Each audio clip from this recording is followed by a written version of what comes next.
नमस्ते स्टूडेंट्स। तो कैसे हैं आप लोग? मुझे उम्मीद होगी बहुत अच्छे होंगे। तो welcome to galaxy rankers by Shubham भैया। मैं आप सबका शुभम भैया। तो मैं आप सबके लिए लेकर आया था फिजिक्स के चैप्टर के बारे में, जो कि हम पढ़ रहे थे इलेक्ट्रिसिटी। हमने पार्ट 1 में डिस्कस भी करा बहुत सारे टॉपिक्स के बारे में। तो एक टॉप हमने बोला भी था, मैंने बोला भी था कि पार्ट 2 में हम ओम्स लॉ के बारे में पढ़ेंगे। यही है हमारा सेशन पार्ट 2। आज के सेशन में हम ओम्स लॉ के बारे में पढ़ेंगे। पर उससे पहले मैं एक टॉपिक पार्ट 1 में भूल गया था कराना, जो कि ये है, मैंने आपको इलेक्ट्रिकल कंपोनेंट्स के बारे में पढ़ाया था।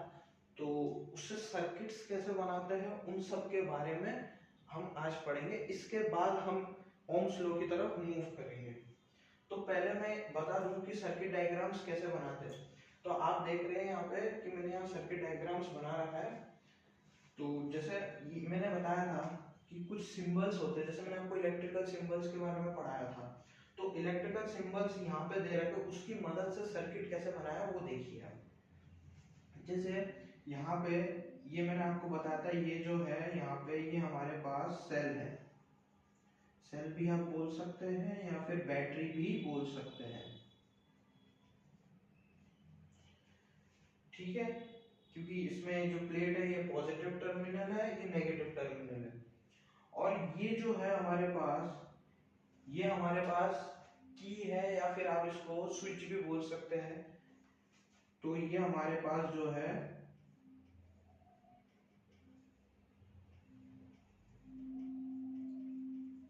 क्लोज स्विच है। और ये हमारे पास क्या है, बल्ब।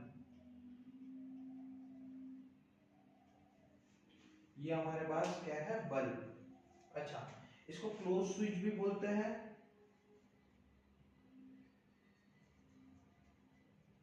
और इसको हम की भी बोलते हैं, ठीक है, क्लोज की। तो इसमें जब हमने बैटरी लगाई, बैटरी लगाते ही हमने जैसे स्विच, ये क्लोज स्विच का मतलब ये नहीं कि स्विच बंद है, नहीं, स्विच चालू करा है। जैसे ही हमने स्विच चालू करा तो जो करंट का फ्लो है, मैंने बताया था कि पॉजिटिव टर्मिनल से होगा। जो करंट का डायरेक्शन होता है वो पॉजिटिव टर्मिनल से होते हुए नेगेटिव टर्मिनल तक आता है। तो यहाँ पे जैसे ही हमने स्विच ऑन करा तो यहाँ पे पॉजिटिव टर्मिनल से करंट फ्लो हुआ। तो करंट फ्लो होते हुए जैसे ही गया तो यहाँ पे बल्ब हमारा ग्लो अप करने लग गया। यहाँ पे बल्ब ग्लो अप कर रहा है,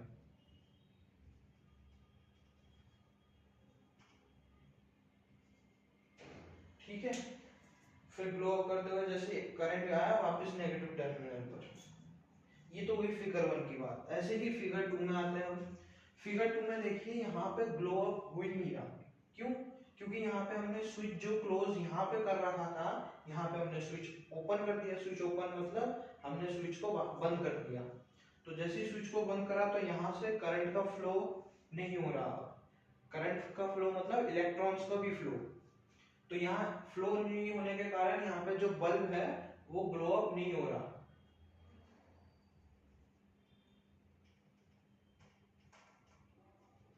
bulb does not glow up.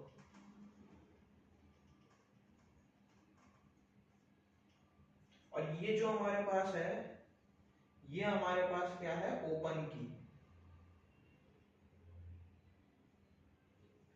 ये हमारे पास क्या है, ओपन की। ये ओपन स्विच भी बोल सकते हैं, की भी बोल सकते हैं, आपकी मर्जी।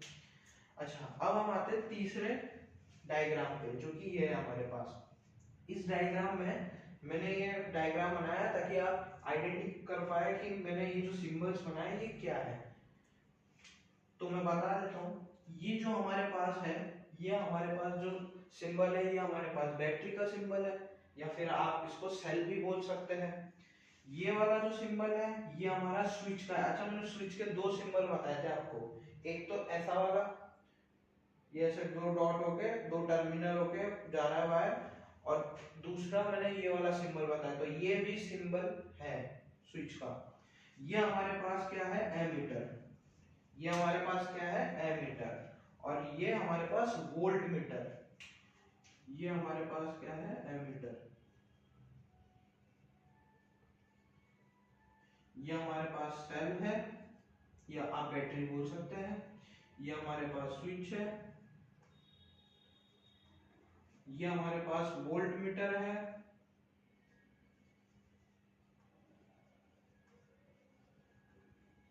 और ये वाला जो सिंबल है ये हमारे पास क्या है, रेजिस्टर या रेजिस्टेंस भी बोल सकते हैं आप, रेजिस्टेंस और रेजिस्टर। ठीक है। अच्छा ये कौन सा स्विच है, ये ओपन है कि क्लोज है, ये क्लोज स्विच है।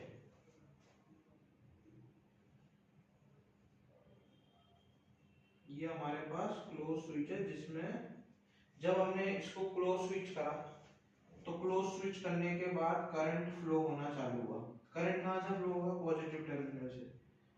ठीक है, ये पॉजिटिव टर्मिनल से फ्लो होता हुआ एमीटर के पास गया।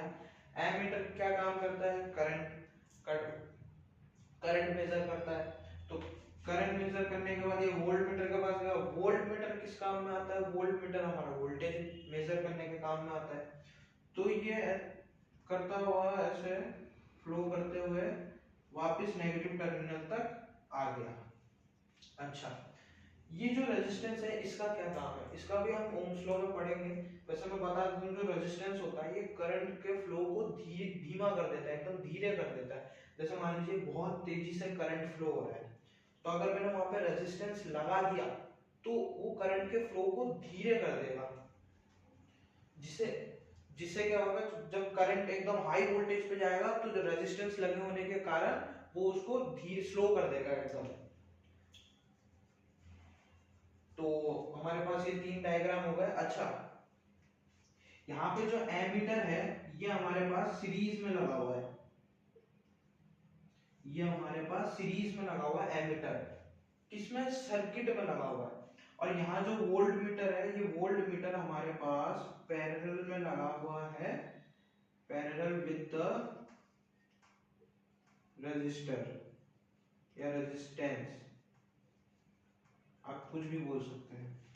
यहाँ वोल्ट मीटर पैरेलल में लगा हुआ है और यहाँ एमीटर सर्किट के थ्रू सीरीज में लगा हुआ है। तो ये डिफरेंस, एमीटर सीरीज में ही लगता है और वोल्ट मीटर पैरेलल में ही लगेगा। अच्छा, ये सीरीज पैरेलल क्या होता है, इसके बारे में भी हम आगे बात करते हैं। तो ये हमारा सर्किट डायग्राम के बारे में बात हो गई। अब हम मूव कर रहे हैं ओम्स लॉ की तरफ, नेक्स्ट टॉपिक।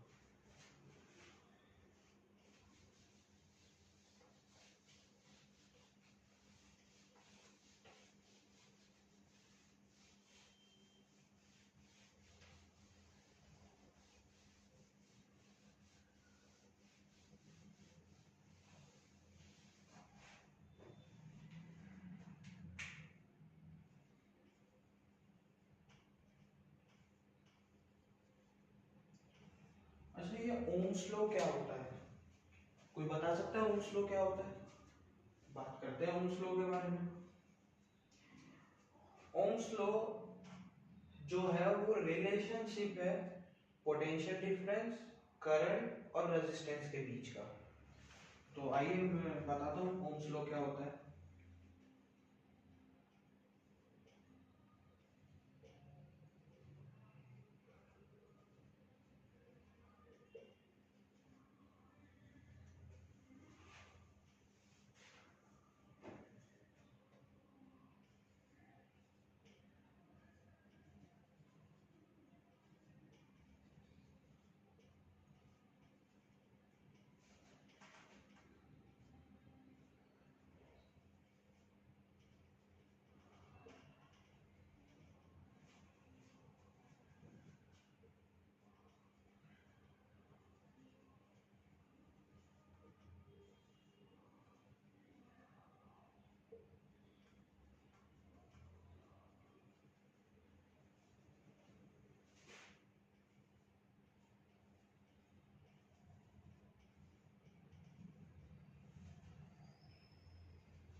ये होता है ओम्स लॉ का डेफिनेशन। एक कांस्टेंट टेम्परेचर पे जो करंट फ्लो हो रहा है कंडक्टर में वो डायरेक्टली प्रोपोर्शनल होता है पोटेंशियल डिफरेंस के। तो मैं बता दूं, ये जो आई है, आई मतलब करंट हो गया, जो करंट है ये हमारे पास डायरेक्टली प्रोपोर्शनल होता है पोटेंशियल डिफरेंस के। क्या होता है, करंट जो होता है वो पोटेंशियल डिफरेंस के डायरेक्टली प्रोपोर्शनल होता है एट कांस्टेंट टेम्परेचर। अच्छा, एट कांस्टेंट टेम्परेचर लिखना मत भूलना, अगर एट कांस्टेंट टेम्परेचर नहीं लिखा तो ओम्स लॉ नहीं माना जाएगा। ये कांस्टेंट टेम्परेचर पे ही वैलिड है। I directly proportional to voltage at constant temperature।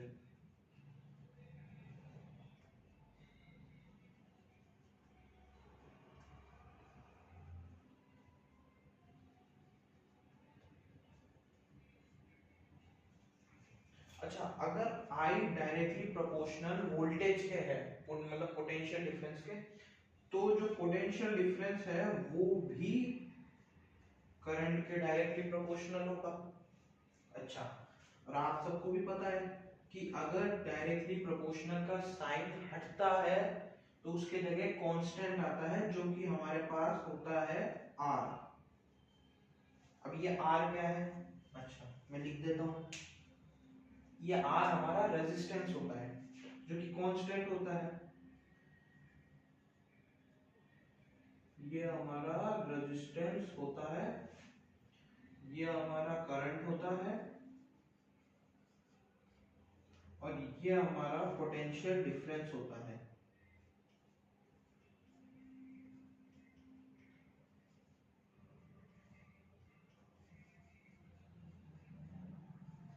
ठीक है, ये हमारा पोटेंशियल डिफरेंस, ये हमारा करंट, ये हमारा रेजिस्टेंस।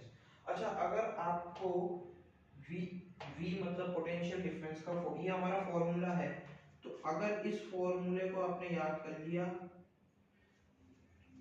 तो आपके पास I और R का भी फॉर्मूला ऑटोमेटिक आ जाएगा। जैसे इसमें मैंने V का निकाला, अब I का फॉर्मूला निकालना है, तो I का फॉर्मूला कैसे निकलेगा, यहाँ से, यहाँ देखिए, I इधर छोड़ दो और R को V के नीचे ले आओ, V बाय R, तो ये हमारे पास करंट का फॉर्मूला हो गया। R का फॉर्मूला निकालना है, R को रखो, तो R को रखोगे तो V बाय I मतलब पोटेंशियल डिफरेंस अपॉन करंट आ जाएगा। तो एक फॉर्मूला ये याद कर लो, इससे दो फॉर्मूला अपने आप बन जाएंगे। V equals to I R, I equals to V by R, R equals to V by I। ठीक है, तो ये हमारे पास ओम्स लॉ हो गया।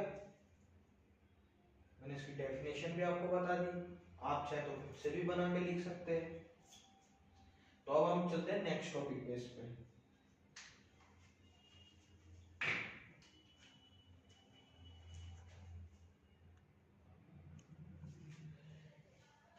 तो हमने ओम्स लॉ के बारे में बात करी, अब इससे रिलेटेड हम टॉपिक के बारे में पढ़ेंगे कि रेजिस्टेंस में क्या होता है। जो हमारे पास जो करंट है ये तो डायरेक्टली प्रोपोर्शनल V के है, मतलब पोटेंशियल में, और इनवर्सली प्रोपोर्शनल R के है, क्योंकि करंट का formula I equals to V by R है, तो V के डायरेक्टली प्रोपोर्शनल और R के इनवर्सली प्रोपोर्शनल होता है। ठीक है, तो अब हम नेक्स्ट टॉपिक पे चलते हैं।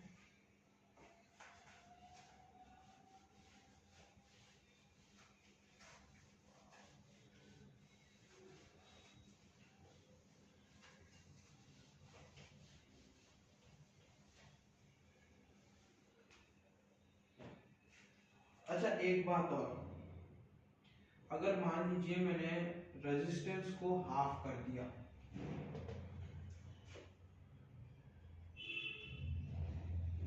if resistance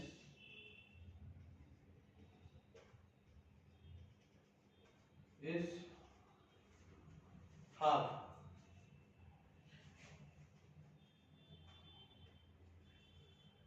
if resistance is half, then current will be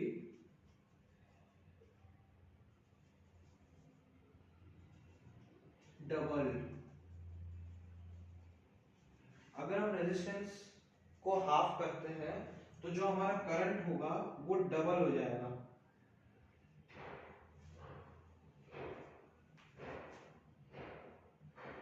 जो हमारा करंट होगा वो डबल हो जाएगा।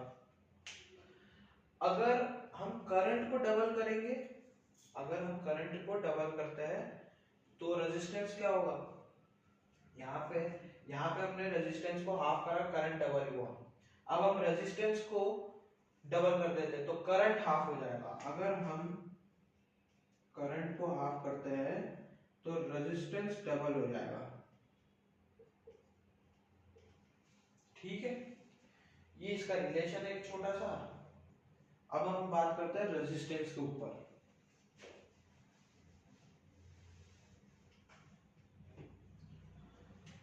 जो हमारे पास रेजिस्टेंस होता है ये कुछ चीजों पे डिपेंड करता है। जैसे मैं यहाँ पॉइंट्स बना के लिख देता हूँ जिससे आपको लर्न करने में इजी रहेगा। रेजिस्टेंस पहले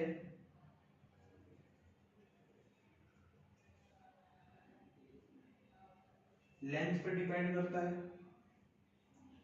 दूसरा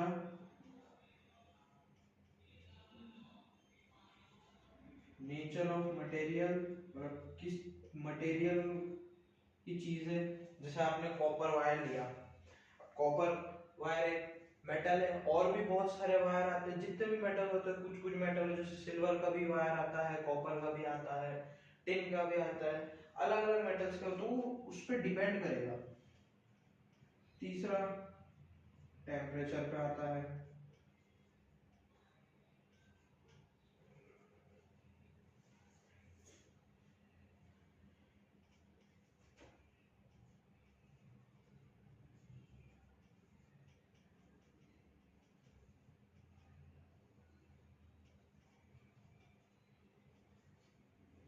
ये चार पॉइंट्स पे हमारे पास रेजिस्टेंस जो होता है, ये चार पॉइंट पे रेजिस्टेंस डिपेंड करता है। अगर इनमें से एक भी चीज अलग अलग होती है, इनमें से अगर एक भी चीज अलग अलग होती है तो फिर रेजिस्टेंस में ऊपर नीचे आ सकता है। वैसे लेंथ, नेचर, मटेरियल, एक पॉइंट और है, यहाँ लिख देता हूँ, जो है हमारे पास थिकनेस।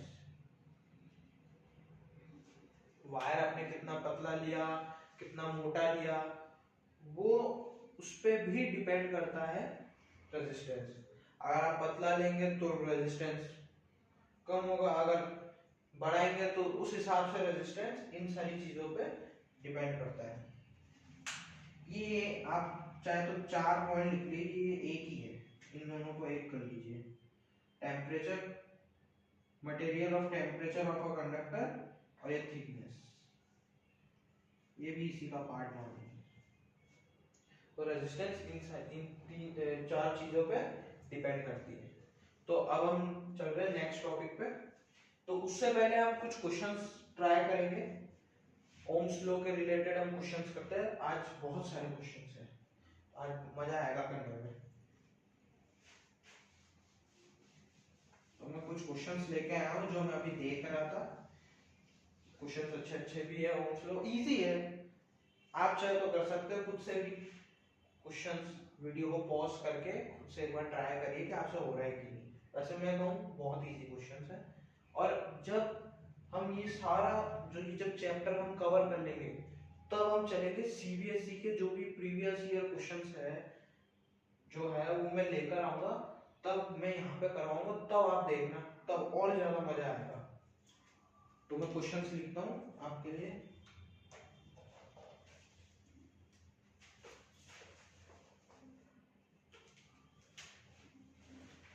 जैसे मेरे पास एक क्वेश्चन है,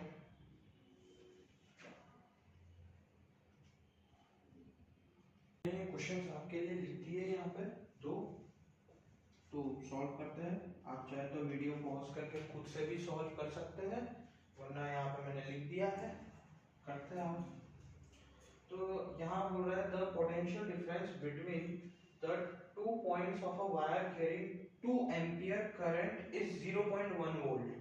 calculate resistance between these points, मतलब हमसे रेजिस्टेंस पूछ रहा है और हमको क्या दे रहा है। अच्छा, कई बार स्टूडेंट बोलता है करंट नहीं दे रखा, ये नहीं दे रहा, तो कई बार ऐसे लिखा हुआ भी नहीं रहता कि करंट या फिर वोल्ट, आप यूनिट देख के आपको पता करना, इसलिए यूनिट भी जरूरी है याद करना। यहाँ पे जैसे ए दे रखा है मतलब एम्पियर, तो ये करंट दे रखा है हमको, यहाँ जैसे बी दे रखा है मतलब वोल्ट। और अच्छा, रेजिस्टेंस की यूनिट मैंने बताई नहीं, मैं बता देता हूँ। अगर रेजिस्टेंस की जो यूनिट होती है वो होती है ओम। हम इसको इस तरीके से लिखते हैं, रेजिस्टेंस की यूनिट को हम ऐसे लिखते हैं, या तो आप ऐसे लिख लीजिए ओम, या फिर आप ऐसे बना दीजिए, ये रेजिस्टेंस की यूनिट होती है ओम। ठीक है, तो सॉल्व करते हैं। यहाँ पे ओम्स लॉ लगाओ, यहाँ पे आपको थोड़ा इस तरीके से लिखना पड़ेगा, we know that ohm's law,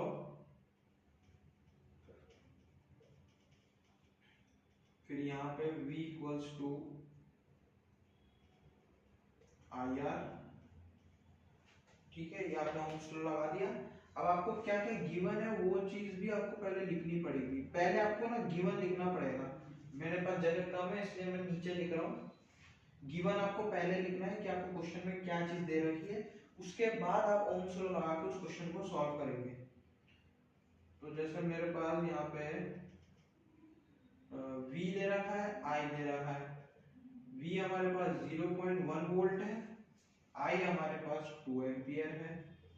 हमको R निकालना है, तो R का फॉर्मूला मैंने आपको बताया था कि R equals to V by I। ठीक है, V हमारे पास क्या है 0.1, नीचे हमारे पास 2 है। ठीक है, बस तो आप इसको सॉल्व करेंगे तो आपका आंसर ओम में आएगा। यूनिट लगाना है, यूनिट लगाना जरूरी है। अगर आप यूनिट नहीं लगाएंगे तो आपका क्वेश्चन जो बोर्ड में आपको मार्क्स मिलेंगे उसके आधे नंबर या एक नंबर उसी में कट जाएगा, अगर आप यूनिट नहीं लगाएंगे तो जो भी आंसर आएगा आप इसको सॉल्व कर लीजिए, आपका आंसर आ जाएगा। अब इसकी बात करते हैं दूसरे वाले का। दूसरे वाले में क्या बोल रहा है, a simple electric circuit has a 24 volt battery and a resistor of 60 ohm. What will be the current in the circuit? The resistance of the connecting wire is negligible. ये देखिए, ये आपको क्या दे रखा है पोटेंशियल डिफरेंस, ये आपको क्या दे रखा है रेजिस्टेंस। तो बस निकाल लीजिए, आप खुद सॉल्व कर लीजिए इस क्वेश्चन में। तो ओम्स लॉ लगाएंगे, आपको पहले वही लिखना है गिवन, फिर ओम्स लॉ लगाएंगे। ओम्स लॉ क्या है हमारे पास V equals to I R. हमारे पास R दे रखा है, V दे रखा है, तो V की वैल्यू हमारे पास आएगी 24 वोल्ट और R की वैल्यू हमारे पास आएगी 60 ओम। V और R हमको दे रखा है, अब I निकालना है हमको, I हमसे पूछ रहा है तो I निकालो।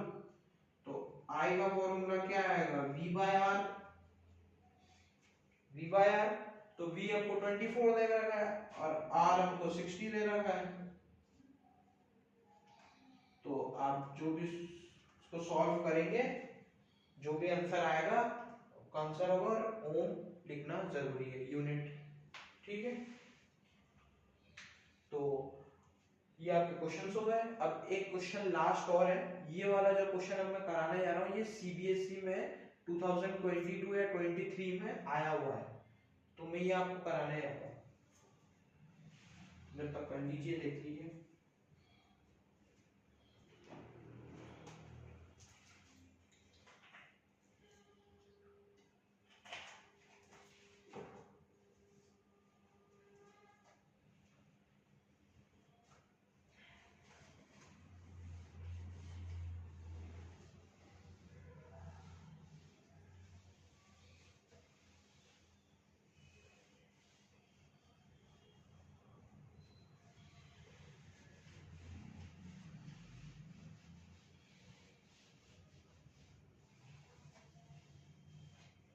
मैं आपके लिए जब तक क्वेश्चन लिख लेता हूँ।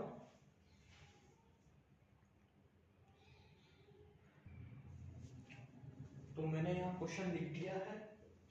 तो आप देख सकते हैं जैसे क्वेश्चन इस सीबीएसई 2022 या 23 में आया हुआ है, मेरे को एग्जैक्ट पता नहीं, पर क्वेश्चन यही था, पर इसमें वैल्यूज वगैरह थोड़ी ऊपर नीचे हो सकती है। तो जैसे क्वेश्चन क्या बोल रहा है कि an electric iron draws a current of 3.4 ampere from the 220 volt supply line, what current will be these electric iron draw when connected to 110 volt supply line। मतलब इसने इलेक्ट्रिक आयरन की करंट और volt बता दिया है।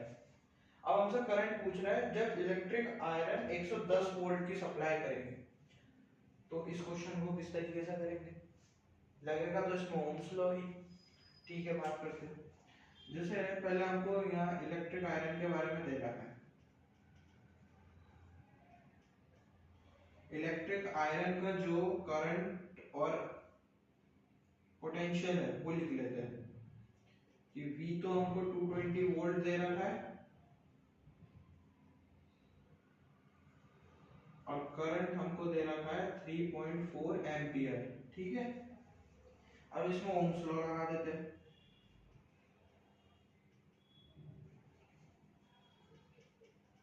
Ohm's law क्या होता है, V equals to IR।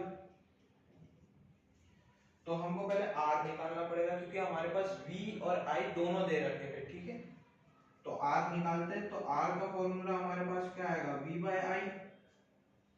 R का फॉर्मूला V बाय I आएगा, तो R बराबर V हमारे पास कितना है 220 वोल्ट और I हमारा 3.4। तो इसको कैलकुलेट करेंगे तो हमारे पास 3.4 220 divided by 3.4 is equals to 64.7 ohm, ये हमारे पास आएगा। 3.4 हाँ 64.7। अब ये तो हमारे पास रेजिस्टेंस निकला, हमसे पूछ करंट रहा है जब 110 वोल्ट की सप्लाई होगी इलेक्ट्रिक आयरन में, तो उस समय करंट क्या होगा वो पूछ रहा है, तो हमने रेजिस्टेंस निकाल दिया। अब यहाँ पे हमको V दे रखा है, ये हमारा इलेक्ट्रिक आयरन का रेजिस्टेंस है, ये हमारे पास इलेक्ट्रिक आयरन का रेजिस्टेंस है। यहाँ पे हमको वोल्टेज दे रखा है। अब हम करंट निकालेंगे, तो वापस यहाँ पे हम ओम्स लॉ लगा देते हैं। ओम्स लॉ अगर हम यहाँ लगाते तो वापस V इक्वल्स टू IR होगा। तो V इक्वल्स टू IR, तो R हमको दे रखा है, मतलब R हमने निकाल लिया, V हमको दे रखा है, I निकालेंगे, करंट ही पूछ रहा है। तो I equals to V by R। तो V हमको कितना दे रखा है 110 वोल्ट और R कितना दे रखा, R हमने निकाला 64.7। तो अब करंट यहाँ निकालेंगे, तो आप कैलकुलेट करिए कितना होगा 64.7 0 ऊपर 64.7 1.7 एम्पियर करीब कुछ आएगा, 1.752 कुछ। तो ये हमारे पास करंट निकल के आएगा। हमसे क्या पूछ रहा था, करंट ही पूछ रहा था कि 110 वोल्ट पे कितनी सप्लाई होगी, तो 110 वोल्ट पे जो करंट की सप्लाई होगी वो 1.7 एम्पियर होगी। ठीक है, ये हमारा था सीबीएसई का 2022-23 में आया हुआ क्वेश्चन।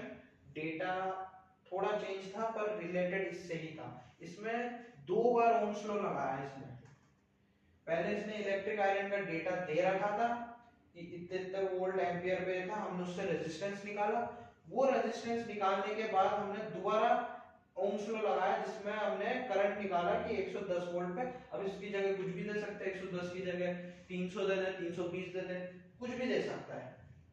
ठीक है, अच्छा अब हम पढ़ेंगे ग्राफ ऑफ पोटेंशियल डिफरेंस, मतलब ओम्स लॉ का जो ग्राफ होता है वो।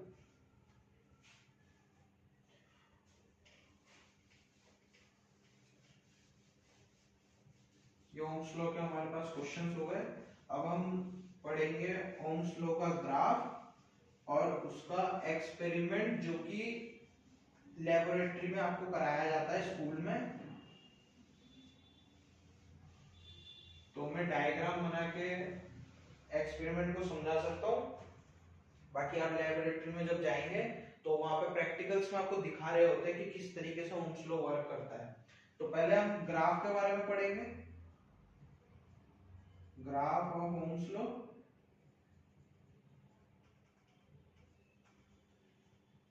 उसके बाद हम एक्सपेरिमेंट के बारे में पढ़ेंगे। तो पहले ग्राफ बना देते हैं। जैसे आपको पता है Ohm's law V equals to I are,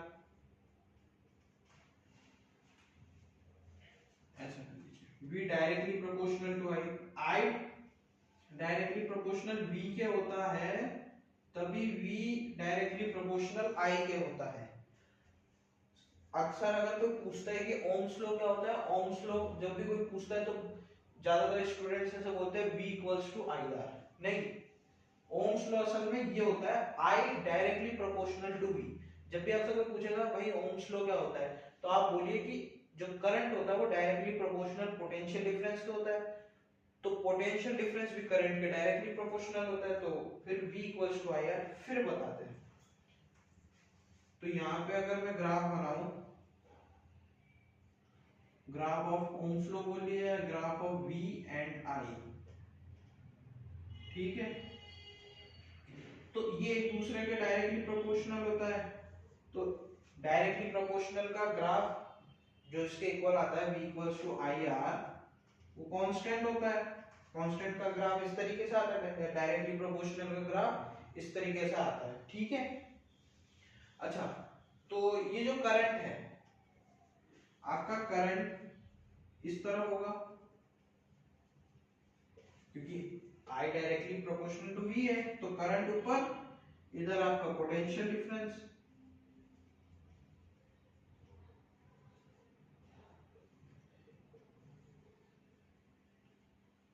ये आपका ग्राफ ऑफ ओम्स लॉ हो गया है।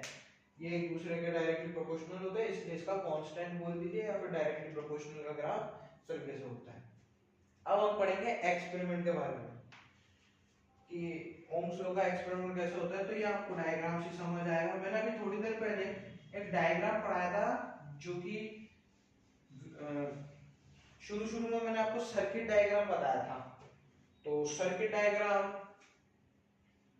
जो बताया था, उसमें जो तीसरा वाला फिगर था जो मैंने बनाया था, वही सेम बनेगा, बस इसमें एक चीज जुड़ जाएगी जो कि होती है रियोस्टेट। वो क्या होता है वो भी बताऊंगा।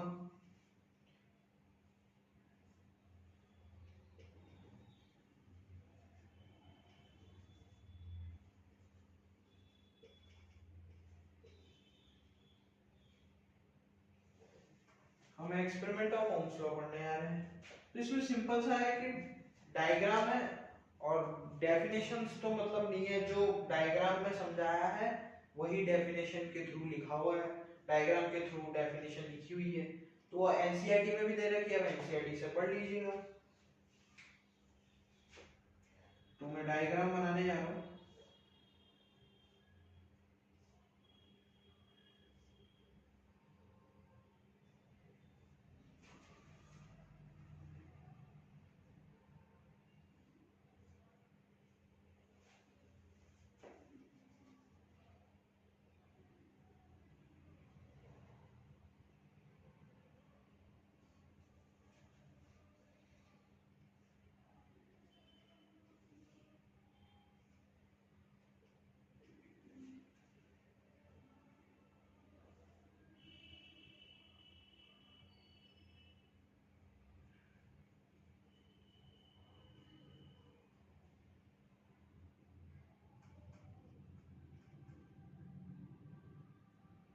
तो ये हमारा एमीटर और इधर हम वोल्ट मीटर को कनेक्ट कर देंगे इससे पैरेलल से।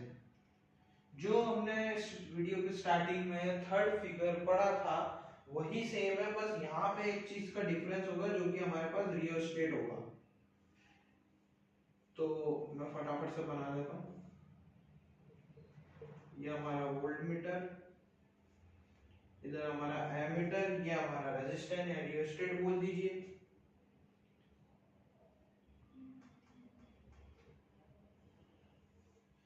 पर यहाँ पे एक चीज कनेक्ट रहेगी जो कि है हमारा रियोस्टेट।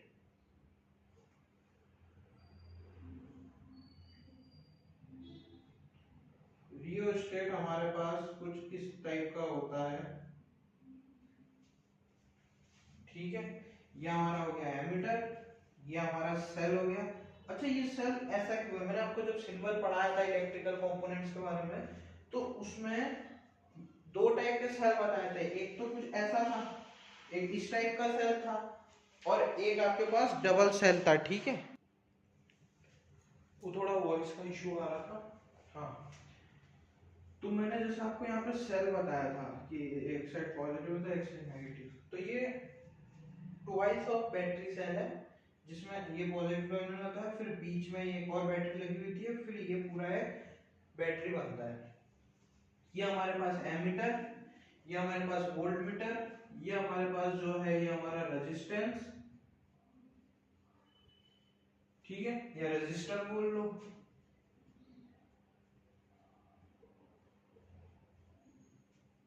ये हमारा रेजिस्टेंस और रेजिस्टर, और फिर ये जो यहाँ से वायर है ये हमारा रियोस्टेट। अच्छा ये रियोस्टेट क्या होता है, इसका दूसरा नाम वेरिएबल रेजिस्टेंस भी होता है। मैंने आपको बताया था कि जैसे ये रेजिस्टेंस है, ठीक है, अगर इसके बीच में हम ऐसा बना दे तो ये वेरिएबल रेजिस्टेंस होता है, या फिर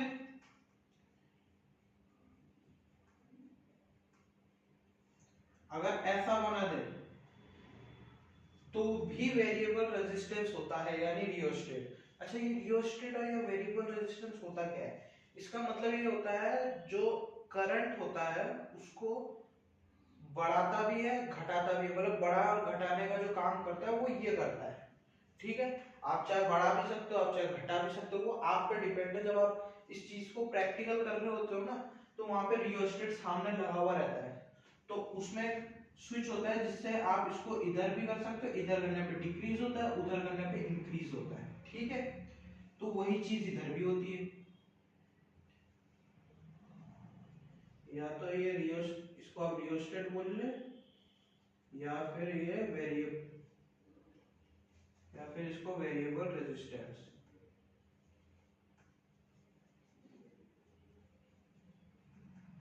कभी कभी अलग अलग नाम से फिलिंग द ब्लैंक्स, आरबीएससी में भी कई बार पूछे जाते हैं ये क्वेश्चन कि रियोस्टेट का दूसरा नाम क्या है, पोटेंशियल डिफरेंस का दूसरा नाम क्या है, रेजिस्टेंस का दूसरा नाम क्या है। तो ये कुछ टर्म्स है जो कि आपको याद रखने पड़ेंगे, तो ये याद कर लीजिएगा। और ज्यादा इंपॉर्टेंट रहते हैं यूनिट्स, यूनिट्स के सवाल भी आते हैं आपके, अगर वो सीबीएसई में जैसे एमसीक्यूज में यूनिट्स आते हैं, तो आरबीएससी में भी फिल इन द ब्लैंक्स में भी दे देता है, एक एक मार्क्स के क्वेश्चंस में भी दे देता है कि इसकी यूनिट बताओ, इसकी डेफिनेशन बताओ, ये ठीक है।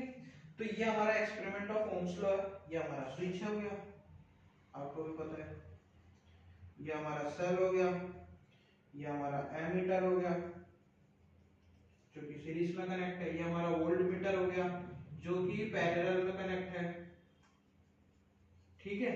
ये हमारा जब इसमें से करंट फ्लो करता है तो ये सीरीज के थ्रू फ्लो करता है और ये पैरेलल में, ठीक है। तो ये करंट मेजर करता है, ये वोल्टेज मेजर करता है, फिर रेजिस्टेंस के थ्रू वापस भेजता है, जब तक, पर यहाँ स्विच इससे टच नहीं है, मतलब ये स्विच ओपन है, जब ये क्लोज होगा तब ये प्रोसेस स्टार्ट होगा। अभी ये स्विच ओपन हो रखा है, इस वजह से ये इसमें अभी करंट फ्लो नहीं कर रहा, ठीक है। तो ये हमारा एक्सपेरिमेंट ऑफ ओम्स लॉ हो गया है। अब हम इसके ऊपर कुछ फैक्टर्स की बात करते हैं जो रेजिस्टेंस या रेजिस्टर होते हैं, उस पे क्या क्या फैक्टर्स डिपेंड करते हैं उसके बारे में बात करते हैं।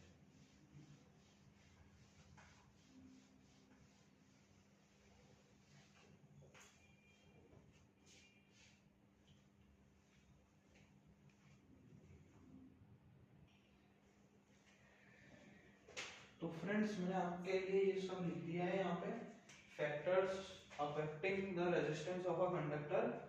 जो रेजिस्टेंस होता है, पहले भी लिखा था वापस लिख दिया है, कि जो रेजिस्टेंस होता है वो इन किन चीजों पे डिपेंड करता है, इन चार चीजों पे: length of a conductor, area of cross section of the conductor, nature material of a conductor, temperature of a conductor. इन चार चीजों पे रेजिस्टेंस हमारा जो है डिपेंड करता है। अच्छा, लेंथ ऑफ कंडक्टर की बात करें, जो हमारे पास जो रेजिस्टेंस होता है, जो हमारे पास जो रेजिस्टेंस होता है डायरेक्टली प्रोपोर्शनल होता है लेंथ के। ठीक है, अगर हम लेंथ को हाफ करेंगे, जैसे मान लो मैंने लेंथ को हाफ कर लिया, ये लेंथ को हाफ करा, तो जो लेंथ रेजिस्टेंस को जो हाफ करा, तो यहाँ पे लेंथ भी हाफ होगी, ये रेजिस्टेंस हाफ करा तो यहाँ पे जो लेंथ होगी ये भी हाफ होगी। तो जो लेंथ ऑफ मतलब जो रेजिस्टेंस है वो डायरेक्टली प्रोपोर्शनल होता है लेंथ के।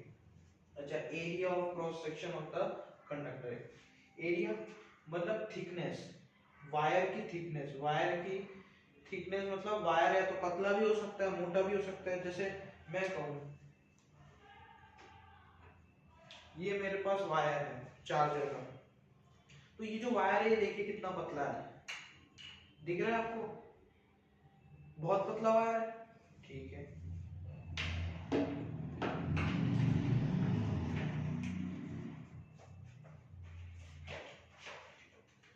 अब ये वाला वायर देखिए कितना मोटा है, क्यों?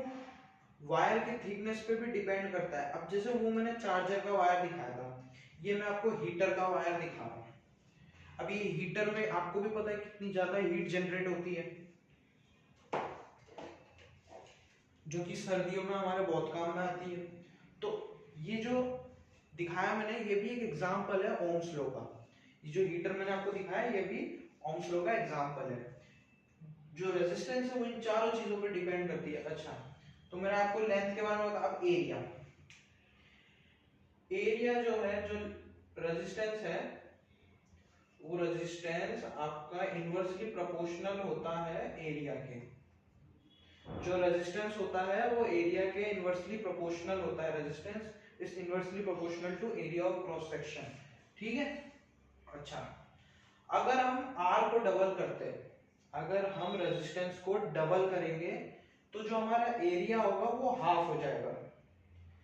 अगर हम एरिया को डबल करेंगे तो रेजिस्टेंस हमारा हाफ हो जाएगा, क्योंकि ये एक दूसरे के इनवर्सली। अगर मैंने रेजिस्टेंस को बढ़ाया तो एरिया कम हो जाएगा, अगर मैंने एरिया को बढ़ाया तो हमारे पास जो रेजिस्टेंस होगा वो कम हो जाएगा। ये और इसमें है कि हमने रेजिस्टेंस बढ़ाया तो लेंथ भी बढ़ेगा, अगर रेजिस्टेंस कम करा तो लेंथ भी कम होगा। ठीक है। अच्छा, nature of a material of a conductor, ये दोनों टर्म्स तो एक दूसरे के डायरेक्टली इनवर्सली प्रोपोर्शनल है। अब इन दोनों की कहानी, nature of material of a conductor में क्या होता है? नेचर मतलब जैसे आपने मान लीजिए वायर्स बहुत तरीके के आते हैं, जैसे आपके पास एल्यूमिनियम का वायर हो गया, कॉपर वायर हो गया, निक्रोम वायर हो गया। तो ये जितने भी टाइप के वायर्स होते हैं इन सबकी अलग अलग रेजिस्टिविटी होती है। अब रेजिस्टिविटी क्या होता है इसके बाद का टॉपिक है, नेक्स्ट टॉपिक की रेजिस्टिविटी है, उस पर भी आएंगे। रेजिस्टिविटी क्या होती है, तो उन सबकी अलग अलग रेजिस्टिविटी होती है, उन सबकी अलग अलग कंडक्टिविटी, सब अलग अलग उनके मतलब नेचर पे डिपेंड करता है। उन तीनों वायर जो है उस पे वो डिपेंड करता है कि अलग अलग मटेरियल के वायर है, कौन अच्छा है, कौन गुड कंडक्टर है, कौन बैड कंडक्टर है वो। ठीक है, तो तीसरा ये होगा। चौथे की बात करें, टेम्परेचर ऑफ अ कंडक्टर। अच्छा, मैंने अभी बात करी निक्रोम वायर की, कॉपर वायर की, एल्यूमिनियम वायर की। तो अगर आप कॉपर और एल्यूमिनियम को जितनी हीट देंगे, अगर एक टेम्प जैसे मान लीजिए मैंने एक वायर लिया, जैसे मैंने ये एक वायर लिया,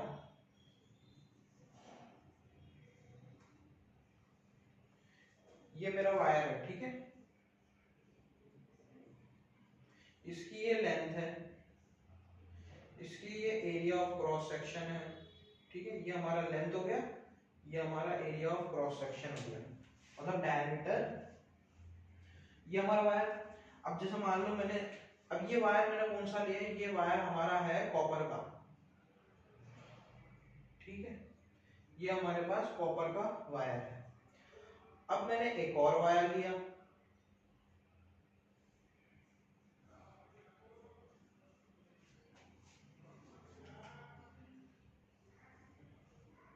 मैंने ये एक और वायर लिया, वही सेम मैंने लेंथ रखी, सेम मैंने एरिया रखा, पर ये जो वायर मैंने लिया, ये मैंने लिया निक्रोम वायर। कौन सा वायर? ये हमने लिया निक्रोम वायर, ठीक है। अब हमारे पास जो ये कॉपर वायर है और ये हमारे पास जो निक्रोम वायर है, ये दोनों, अब मैंने जैसे मान लो इसमें टेम्परेचर दिया, इसमें मैंने टेम्परेचर दिया बहुत ज्यादा, और इसमें भी मैंने टेम्परेचर सेम बहुत ज्यादा दिया, मतलब एकदम हाई टेम्परेचर पर रख दिया, तो पॉसिबिलिटीज है ये वायर जलेगा। जितना ज्यादा टेम्परेचर होगा ये वायर जलेगा। तो कॉपर में एक ऐसी प्रायोरिटी, मतलब कॉपर में एक ऐसी वो चीज होती है जिससे जो टेम्परेचर अगर बढ़ाएंगे तो कॉपर वायर उस टेम्परेचर को इतना सह नहीं पाएगा, एक सर्टेन लिमिट तक सह पाएगा। पर अगर हम बात करें निक्रोम वायर की, निक्रोम वायर में मतलब इतना हीट दे दो, इतना टेम्परेचर जितना है उसको बढ़ा दो, ये हीट सह लेता है। इसका एक एग्जांपल दूं? इसका एग्जांपल जैसे मैंने हीटर दिया, अभी मैंने आपको हीटर दिखाया वो, प्लस मैंने जैसे मान लीजिए आपके घरों में जैसे आप आयरन करते हैं, जो कपड़ों में आयरन करते हैं, वो जब आप उसको चलाते हैं, आयरन को जब उसको आप चलाते हैं तो नीचे से गर्म नहीं होता, ऊपर से तो ठंडा रहता है, नीचे से तो गर्म होता है। क्यों? क्योंकि उसके नीचे, उसके अंदर निक्रोम वायर लगे हुए रहते हैं। वो आपको दिखेगा नहीं, उसको आप जब खोलेंगे पूरे आयरन को तब आपको दिखेगा। उसके अंदर एक स्प्रिंग लगी हुई रहती है निक्रोम वायर की, वो जो वायर है वो हीट से खुद को गर्म कर रहा है, और इतना हीट कर देता है, आप सोचिए अगर आप उसको ऊपर रखे रहेंगे आपका कपड़ा जल जाएगा। तो इतनी हीट एक्सेप्ट कर सकता है निक्रोम, कॉपर नहीं कर सकता, निक्रोम कर जाएगा। तो इसलिए जो टेम्परेचर होता है वो भी रेजिस्टेंस पे डिपेंड होता है। अब उसको करंट ज्यादा दिया, बस उसमें अगर निक्रोम वायर गया है, इसमें कॉपर का है, कॉपर वायर नहीं टिकेगा, निक्रोम वायर टिक जाएगा। तो ये सारे और भी एग्जांपल्स है, और एक कंस्टेंटेंट भी एलिमेंट होता है, फिर एक मैग्नेटन कुछ ऐसा एलिमेंट होता है, ठीक है। तो आप ये एग्जांपल ज्यादा याद रखिए तो ज्यादा इजी रहेगा आपके लिए, ठीक है।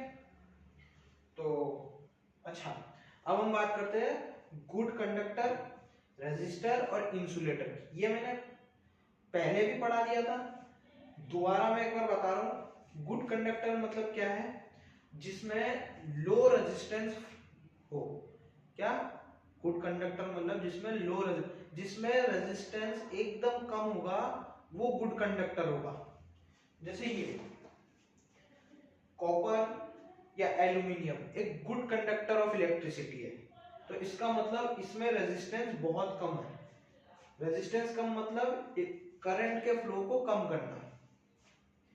तो कॉपर वायर जो है, ये आपका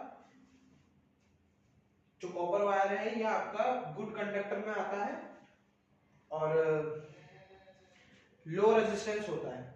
अच्छा, अगर हम बात करें इंसुलेटर्स की, इंसुलेटर्स में, अच्छा इंसुलेटर से पहले हम बात करते हैं रेजिस्टर की। जो रेजिस्टर होता है, resistor is the example of iron. Iron जो है वो रेजिस्टर का एग्जांपल है। आयरन में मैंने अभी बताया आपको कि निक्रोम जो वायर होता है, ये वाला वायर, ये सबसे ज्यादा हीट प्रोड्यूस करता है, ठीक है। फ्री, ये आपका सबसे ज्यादा हीट प्रोड्यूस करता है। तो निक्रोम वायर में मतलब हाई रेजिस्टेंस दिया जाता है। जो हाई रेजिस्टेंस का सब्सटेंस होता है उसको हम रेजिस्टर कहते हैं, ठीक है।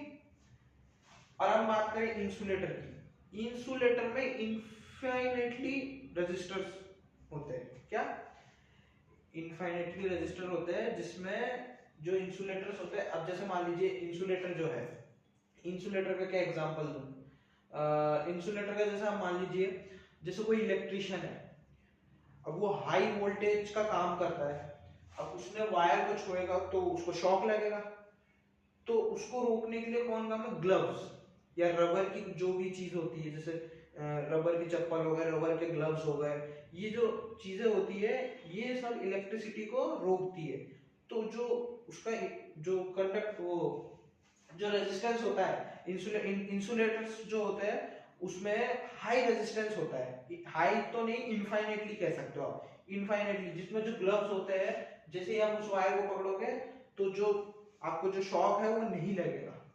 ये तो हमने तीन चीजों के बारे में बात करी, इंसुलेटर, रेजिस्टर और गुड कंडक्टर। गुड कंडक्टर यानी लो रेजिस्टेंस, ऐसे सब्सटेंस जो लो रेजिस्टेंस के हैं, रेजिस्टर्स जिसमें हाई रेजिस्टेंस है, और इंसुलेटर्स जिसमें इनफाइनेटली रेजिस्टर्स है। ठीक है, रेजिस्टेंस, रेजिस्टर्स नहीं, रेजिस्टेंस। तो हमने इसके बारे में बात कर दी। अच्छा, मैंने अभी बताया जैसे यहाँ पे हमने इसके बारे में पढ़ा कि रेजिस्टेंस किन चीजों पर डिपेंड करती है।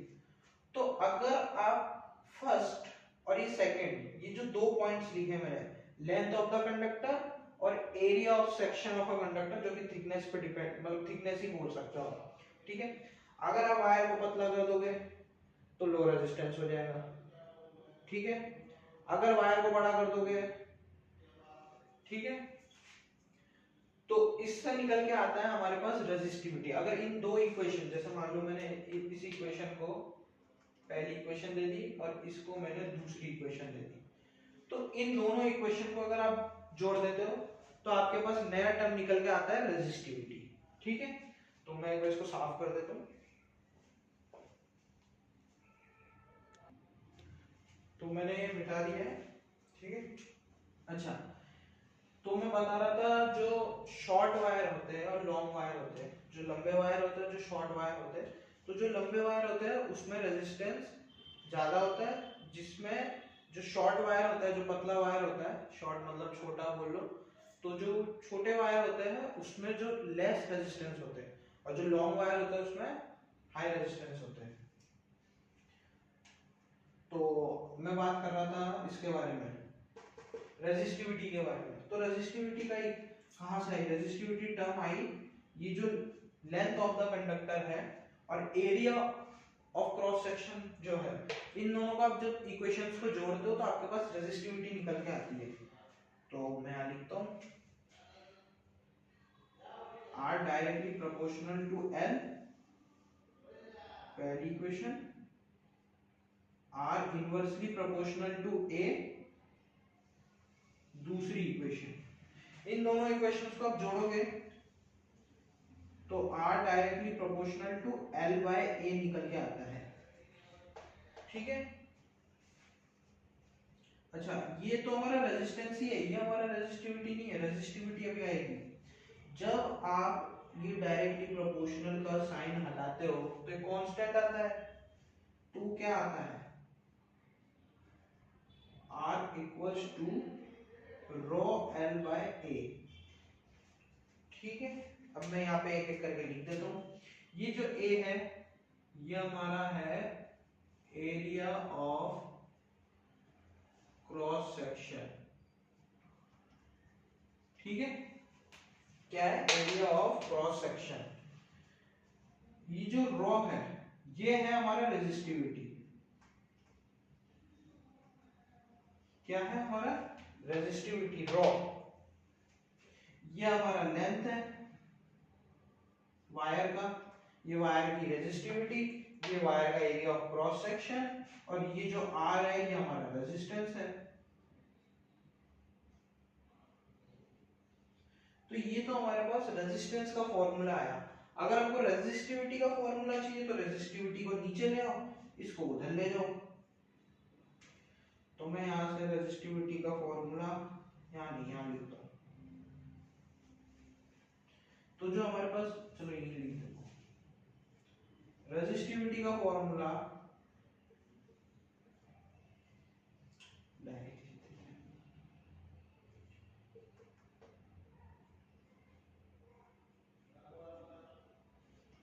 ये हमारा होता है रेजिस्टिविटी का फॉर्मूला। ये रेजिस्टेंस का एक और रेजिस्टेंस का फॉर्मूला ये भी होता है, R equals to V by I, Ohm's law का। पर अगर हम रेजिस्टेंस का एक और फॉर्मूला होता है ये, अगर आपको क्वेश्चन में एरिया दे रखा है, लेंथ दे रखा है, तो आप रेजिस्टेंस का ये वाला फॉर्मूला यूज करेंगे। अगर आपको सिर्फ वोल्टेज और करंट दे रखा है तो आप ये वाला फॉर्मूला इस्तेमाल करेंगे। और ये हमारे पास आ गया रेजिस्टिविटी का formula, ρ equals to R into A by L। ठीक है, तो ये हमारी रेजिस्टिविटी हो गई। अब इससे रिलेटेड कुछ क्वेश्चंस करते हैं, उसके बाद हम लास्ट शायद टॉपिक पढ़ेंगे combination of series and parallel, जो पैरेलल और सीरीज के जो सर्किट्स होते हैं उसके बारे में पढ़ेंगे। तो उससे पहले कुछ क्वेश्चंस कर लें, ठीक है।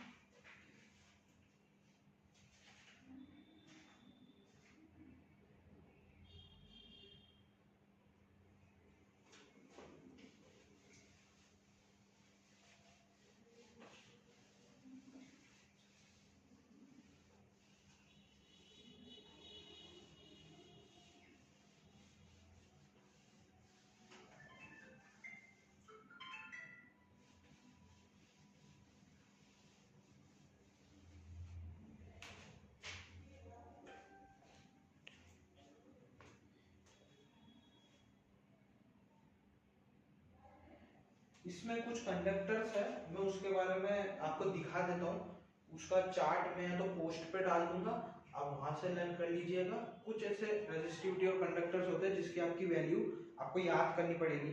जैसे कॉपर की होती है 1.68 इंटू 10⁻⁻8 ओम, और भी बहुत सारे, कॉपर की 1.6 हो गई, एल्यूमिनियम की 1.68 हो गई, सिल्वर की उससे ज्यादा हो गई। वो सारी मैं आपको टर्म से दिखा देता हूँ, या फिर आप मैं पोस्ट में डाल दूंगा, आप देख लीजिएगा। जैसे ये सारे कंडक्टर्स, मेटल्स और उसकी रेजिस्टिविटी दे रखी है। जैसे सिल्वर की यहाँ 1.6 है, कॉपर की 1.69 है, एल्यूमिनियम की 2.63 है। तो ये आपके पास चार्ट है, इस चार्ट को मैं पोस्ट में भी डाल दूंगा, आप वहां से याद कर लीजिएगा, ठीक है। तो मैं आपके लिए पहले क्वेश्चंस लिख देता हूँ। अच्छा, मैं बता रहा था यहाँ पे जो हमारे पास जो रेजिस्टिविटी थी, रेजिस्टिविटी का फॉर्मूला क्या था, R into A by L, ठीक है। ये हमारे पास फॉर्मूला था। तो इसकी यूनिट क्या होगी, हम रेजिस्टिविटी की यूनिट की बात कर रहे हैं। तो रेजिस्टिविटी की यूनिट यहाँ R मतलब क्या, रेजिस्टेंस, A मतलब एरिया, L मतलब लेंथ, ठीक है। तो अगर मैं रेजिस्टिविटी की बात, रेजिस्टेंस की बात करूं, रेजिस्टेंस की यूनिट क्या बताई थी, ओम, ठीक है। तो ये हमारे पास ओम हो गई, और इनटू एरिया का सबको यूनिट पता होता है मीटर स्क्वायर, तो इसको हम मीटर स्क्वायर लिख देते हैं। और अपॉन में लेंथ है, लेंथ भी एक टाइप का वही है, मीटर। तो यहाँ 1 मीटर से 1 मीटर कट गया, तो हमारे पास जो रेजिस्टिविटी की यूनिट आई वो क्या आई, वो हमारे पास आई ओम मीटर। रेजिस्टेंस की यूनिट, रेजिस्टेंस की यूनिट जो है वो हमारे पास ओम है, रेजिस्टिविटी की यूनिट हमारे पास ओम मीटर है, ठीक है। तो ये हमारे पास इसकी पोटेंशियल डिफरेंस की वोल्ट होती है, ठीक है। करंट की एम्पियर होती है,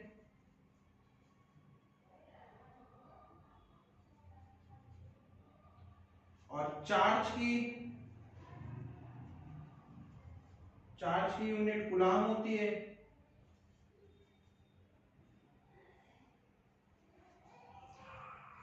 चार्ज की यूनिट हमारे पास कूलाम होती है, और वर्क की यूनिट जूल होती है। मैंने सारी यूनिट यहाँ पे एक बार लिख दे रहा हूं।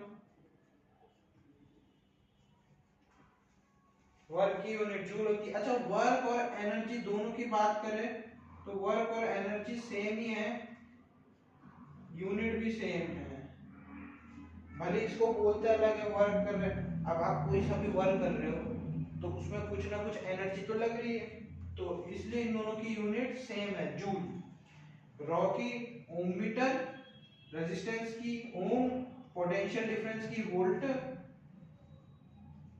करंट की एम्पियर, चार्ज की coulomb, work joule, energy joule, ठीक है।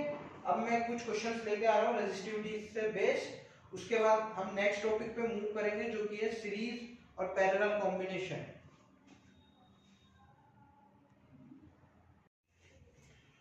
तो फ्रेंड्स, मैंने यहाँ पे आपके लिए क्वेश्चन लिख दिया है। तो ये क्वेश्चन क्या बोल रहा है सुनिए। तो ये क्वेश्चन ही कह रहा है, a copper wire of length 2 metre and area of cross section 1.7 into 10⁻⁻6 metre square. Has a resistance of 2 × 10⁻⁻² ohms। तो calculate the resistivity of copper है, दो बार calculate the resistivity of copper, ठीक है। अच्छा, मतलब रेजिस्टिविटी पूछ रहा है, तो आपको पता है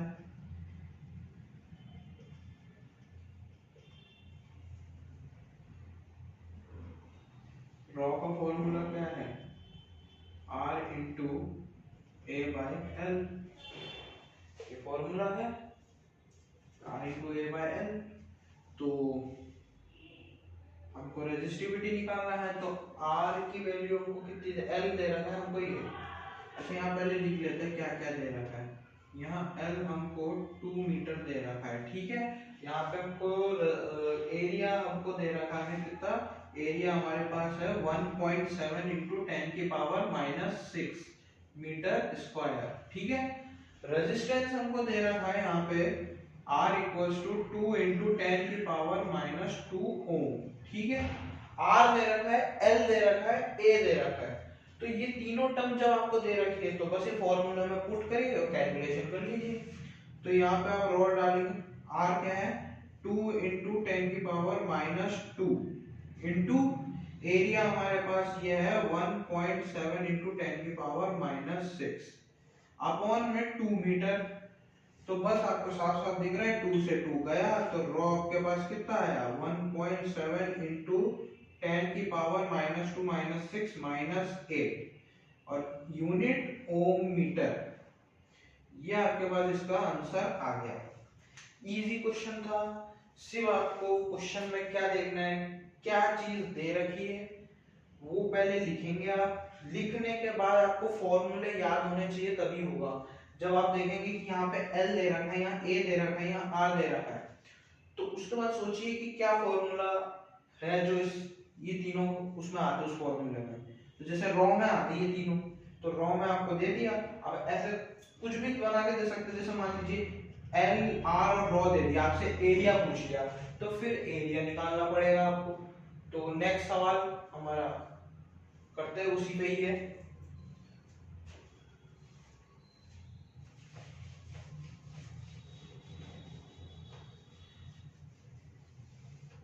ये वाला जो क्वेश्चन हम करने जा रहे हैं ये एनसीईआरटी में भी दे रखा है, आप जाके चेक कर सकते हैं। अच्छा, मैंने यहाँ पे एक चीज आपको बताई होगी, शायद मैंने नहीं बताई हो, जो 1 मिली एम्पियर होता है वो 10⁻³ होता है, ठीक है। और जो 1 माइक्रो एम्पियर होता है वो 10⁻⁻6 होता है, ठीक है। ये याद रखने होंगे, ये याद रखना। 1 मिली एम्पियर जो होता है 10⁻³ और 1 माइक्रो 10⁻⁻6। और भी यूनिट्स होते हैं, नैनो होते हैं, वो सब आपके सिलेबस में भी इतना ही है, ठीक है। तो हम नेक्स्ट क्वेश्चन की ओर मूव करते हैं। नेक्स्ट क्वेश्चन क्या है हमारा। अच्छा, ये एनसीईआरटी का क्वेश्चन है और इसमें 2 क्वेश्चन दे रखे हैं। अ copper wire, a copper wire which has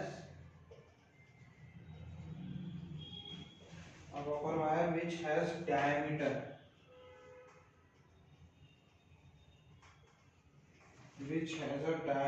of 0.5 mm। मैं पहले क्वेश्चन लिख लेता हूं। तो ये मैंने क्वेश्चन आपके सामने लिख दिया है, ये एनसीईआरटी का सवाल है, एनसीईआरटी में भी है, ठीक है। तो क्वेश्चन क्या बोल रहा है, आइए समझते हैं। अ copper wire which has diameter of 0.5 mm and resistivity of 1.6 × 10⁻⁻ Om metre, ठीक है, ओम मीटर। इसके भी 2 पार्ट, मतलब हमको ये डेटा देना था और इसमें भी हमसे 2 सवाल पूछ रहा है। What will be the length of this wire to make it resistance, मतलब वायर की कितनी लेंथ होनी चाहिए कि उसका रेजिस्टेंस 10 ओम आए, ठीक है। तो पहले हम फर्स्ट पार्ट सॉल्व करते हैं, देखते हैं। अच्छा, यहाँ पे एक चीज जो स्टूडेंट्स बहुत गलती करते हैं इसमें। यहाँ पे हमारे पास जो है डायमीटर दे रखा है 0.5 mm, ठीक है।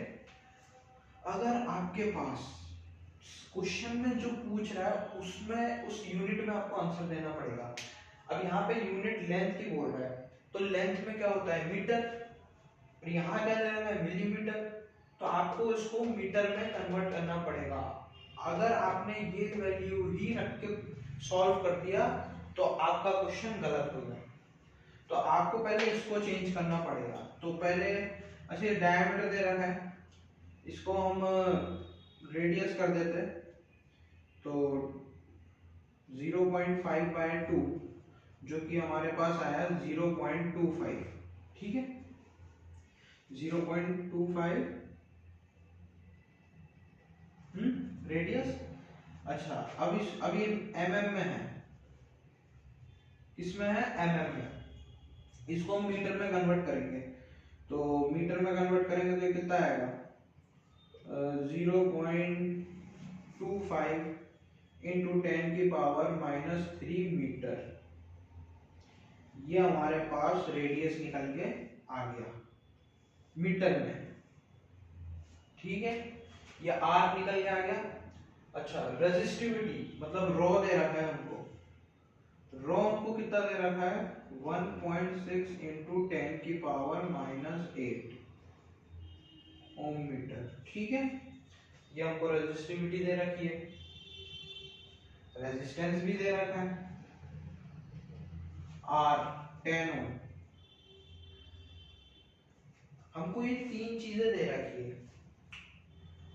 तो हमसे क्या पूछ रहा है लेंथ पूछ रहा है, तो फॉर्मूला लगाते हैं ρ equals to R into A upon L.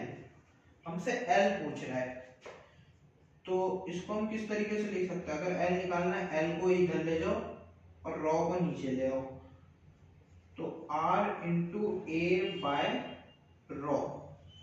अच्छा ए मतलब एरिया, पर यहाँ तो हमारे पास रेडियस है, एरिया दिख नहीं रहा। अरे तो एरिया का फॉर्मूला क्या होता है पाई आर स्क्वायर, एरिया का फॉर्मूला पाई आर स्क्वायर होता है। तो आर हमारे पास है, पाई की वैल्यू आपको पता है 22/7, और डेसिमल्स में बोले तो 3.14, तो बस उसको रख के सॉल्व करना है। अब जैसे मैं यहाँ पे सॉल्व कर रहा हूँ, यहाँ पे मैं सॉल्व कर रहा हूँ एल बराबर आर कितना दे रखा है 10 ohm, 10 into area pi R square 22/7 into 22/7 into R square मतलब इसका स्क्वायर 0.25 इंटू 10⁻³ का स्क्वायर, ठीक है, अपॉन में रो, तो अपॉन में आ गया हमारे पास 1.6 इंटू 10⁻⁻8, ठीक है।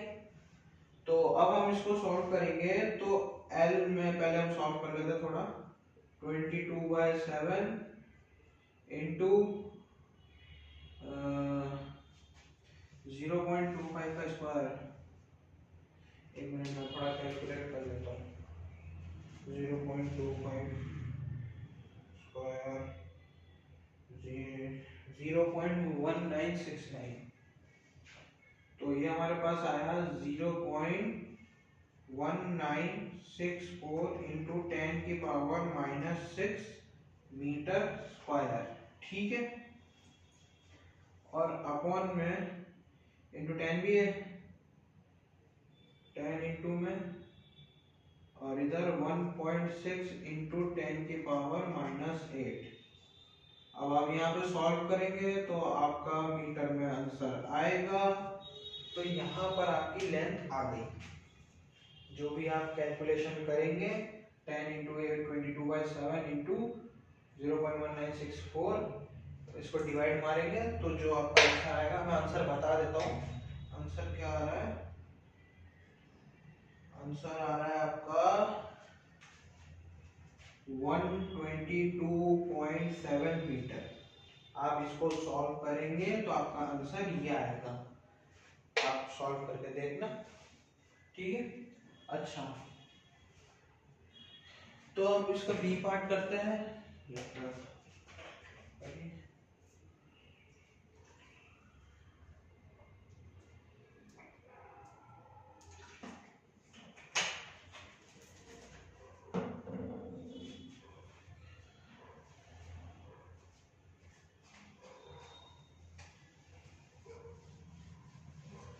बी पार्ट तो इजी है, आपको भी पता है, मैंने अभी थोड़ी देर पहले ही बात करी थी। फर्स्ट पार्ट ही था जो कैलकुलेटिव था। अगर हम सेकंड पार्ट की बात करें तो सेकंड पार्ट में क्या बोल रहा है, how much does the resistance change if the diameter is double. अच्छा, ये बोल रहा है कि अगर डायमीटर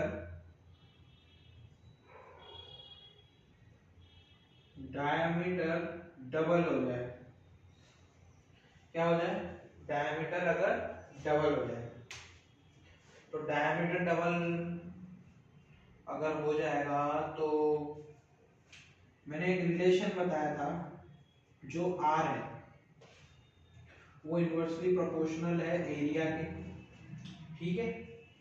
क्या है, आर जो है इनवर्सली प्रोपोर्शनल है एरिया ऑफ क्रॉस सेक्शन के। तो अगर हम आर को डबल करेंगे तो ए हाफ होगा, या फिर रेजिस्टेंस को हमने आधा कर दिया तो एरिया डबल हो जाएगा।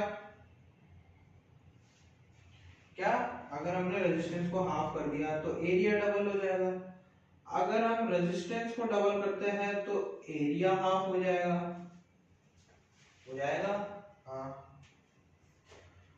तो यहाँ पे क्या बोल रहा है, how much does the resistance change if the diameter. अच्छा, अगर हम एरिया, ये है are, are directly proportional 1/a के है, तो अगर डायमीटर डबल हो जाए, ठीक है, अगर डायमीटर डबल कर दे, ये हो गया डबल, एरिया को डबल कर दिया 2a, डी डायमीटर, अरे एरिया का फॉर्मूला क्या होता है, पाई आर स्क्वायर, ठीक है। तो ये बोल रहा है एरिया को ही डबल कर दो। अगर एरिया को ही हम डबल कर देंगे, एरिया को ही अगर हम डबल कर देंगे तो इसका स्क्वायर, ये रहा एरिया को हमने डबल कर दिया, तो डबल का स्क्वायर 1/4। तो जो हमारे पास रेजिस्टेंस आया, जो रेजिस्टेंस चेंज हुआ वो आया 1/4 ओम, ठीक है। ये हो गया हमारा क्वेश्चन।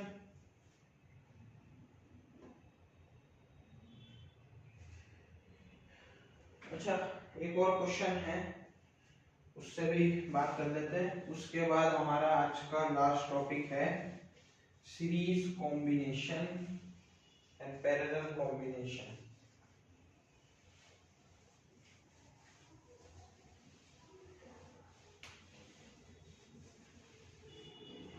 ठीक है, ये एक और क्वेश्चन है, इसको भी निपटा देते हैं फटाफट। मैं जब तक क्वेश्चन लिख लेता हूँ आपके लिए। तो आइए इस क्वेश्चन को सॉल्व करते हैं। मैंने क्वेश्चन लिख दिया है। अच्छा, ये थोड़ा नया टाइप का क्वेश्चन है, अगर आप चाहे तो ये वीडियो पॉज करके एक बार खुद ट्राई करिए, बहुत मजा आएगा इस क्वेश्चन को करने में। ये कुछ एकदम नया ही क्वेश्चन है, अलग टाइप का, जिसमें सिर्फ आपको एक डेटा दे रखा है, बस एक नहीं मतलब दो दे रखे हैं। A 6 ohm resistance wire, a 6 ohm resistance wire is doubled up by folding. Calculate the new resistance of the wire. मतलब आपको रेजिस्टेंस दे रखा है और नया रेजिस्टेंस फाइंड करने के लिए बोल रहे हैं, तो आप ट्राई करिए एक बार, देखिए आपसे होता है कि नहीं।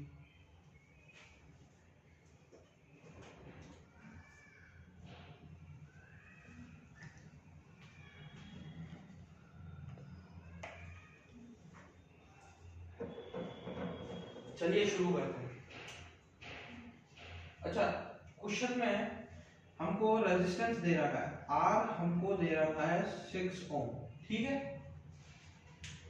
अब ये बोल रहा है कि वायर डबल करा है, ठीक है, अब वायर फोल्डिंग, अच्छा ठीक है। हमको पहले हमको सिर्फ रेजिस्टेंस दे रखा है, ठीक है। तो हम जो रॉ है वो क्या होता है, आर नहीं, एक मिनट, हमारे पास जो रेजिस्टेंस होता है वो क्या होता है, are into L by A, ठीक है। हमको आर दे रखा है, रॉ एल ए हमको नहीं पता, ठीक है।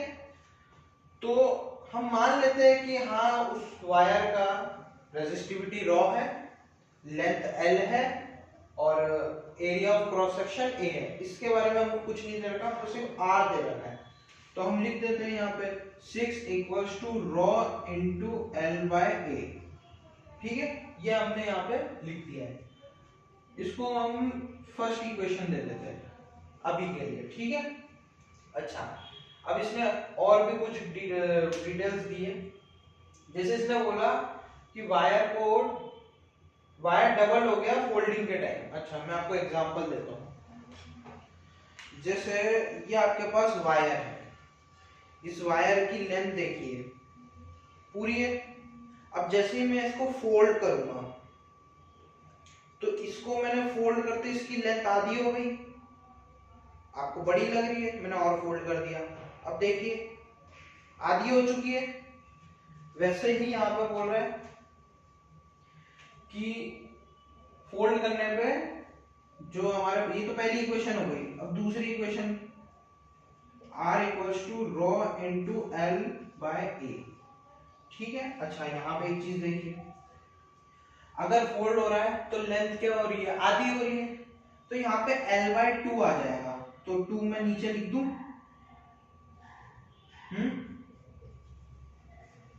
अरे लेंथ क्या हो गई, फोल्ड करने पे जो L था वो L बाय 2 हो गया, तो मैंने यहाँ पे लिख दिया L बाय 2, 2 नीचे आ गया, ठीक है। अब अच्छा बात करें A की, तो जब ये लेंथ आधी हुई तो जो एरिया है वो डबल हो गया। एरिया क्या होगा हमारे पास, डबल। तो एरिया डबल होते मैंने यहाँ क्या लिख दिया, 2a, एरिया हमारी डबल हो गई। तो अगर हम इसको सॉल्व करेंगे तो हमारे पास क्या आएगा, raw into L by 4a। ये हमारे पास दूसरी इक्वेशन आ गई। क्या आ गया हमारे पास, दूसरी इक्वेशन, ठीक है। अब एक काम करो, इन दोनों इक्वेशन को डिवाइड कर दो, ठीक है। मैं इसको थोड़ा साइड में लिख देता हूं कि इसके लिए L हमारी L बाय 2 है और A हमारे पास डबल हो गया, ठीक है। अच्छा,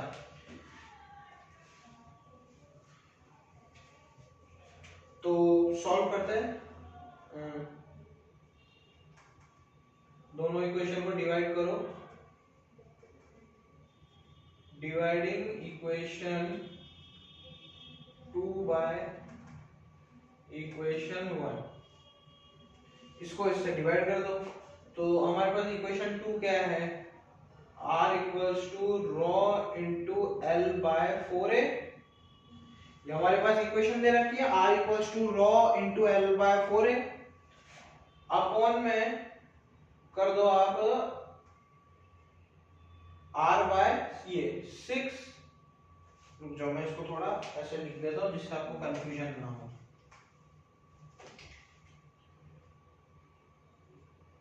R equals to rho L by 4a, ठीक है,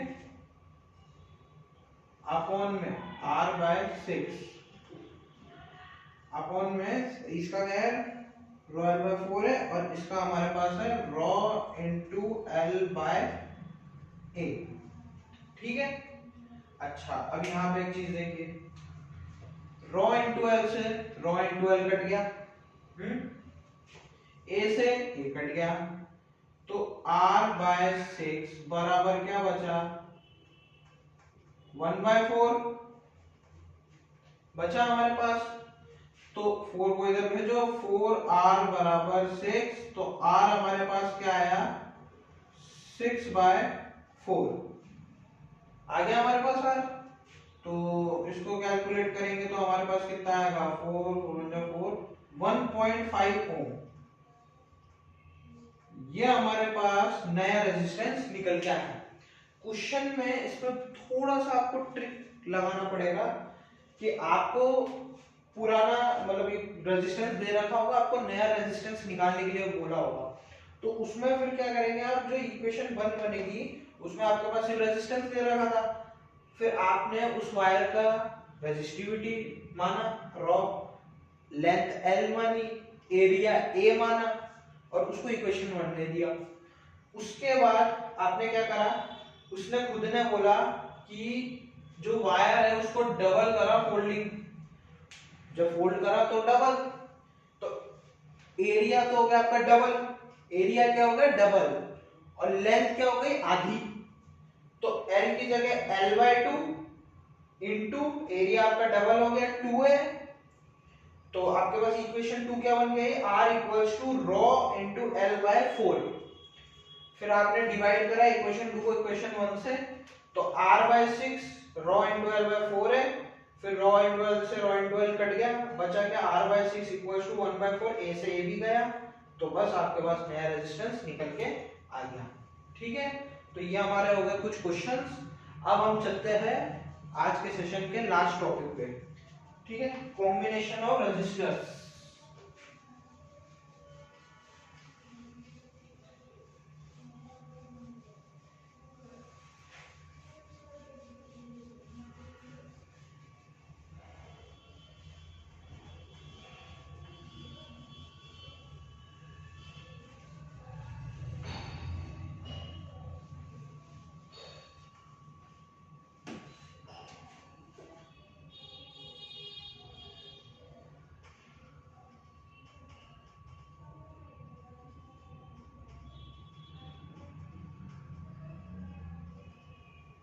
कॉम्बिनेशन ऑफ रेजिस्टर बोलिए या फिर रेजिस्टेंस बोल दीजिए।